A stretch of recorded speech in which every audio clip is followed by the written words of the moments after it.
Mesdames, Messieurs, la cérémonie à laquelle vous allez assister dans quelques minutes est consacrée à la mémoire des morts pour la France pendant la guerre d'Algérie et les combats en Tunisie et au Maroc. La cérémonie sera présidée par Monsieur le sous-préfet de l'arrondissement de Château-Thierry, Ronan Léostic.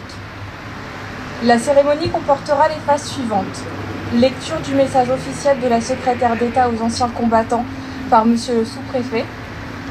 Dépôt de gerbes. Sonnerie aux morts. Minute de silence. Marseillaise.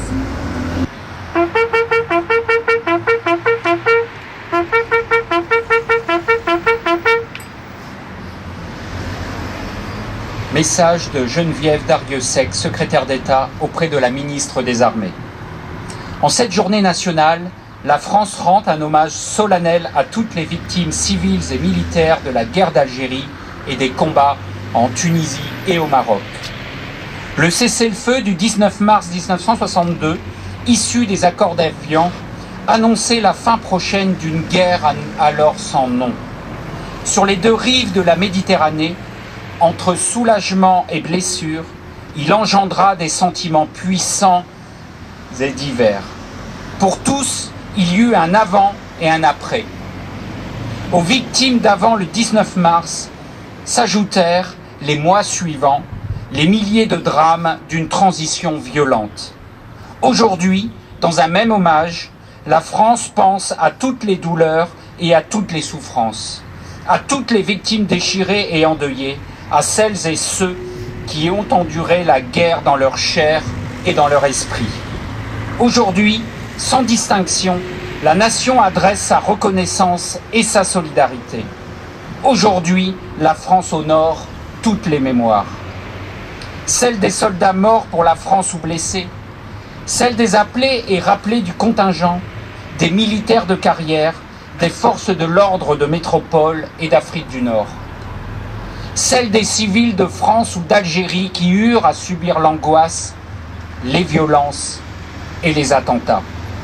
Celle des Français d'Algérie pour qui cette date signifiait la fin douloureuse d'une histoire parfois multigénérationnelle et qui dure commencer une vie nouvelle.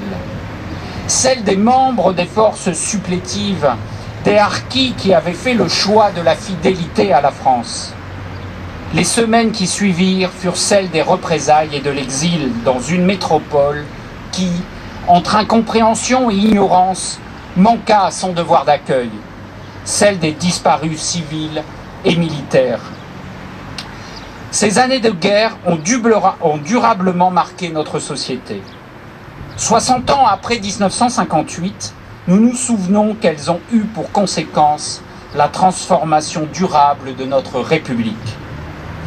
Ces déchirures sont désormais une part de notre histoire nationale, mais leur souvenir est encore vif dans notre mémoire collective.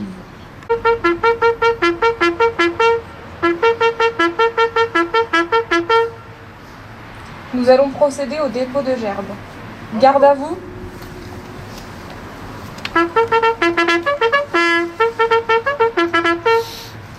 La FNACA.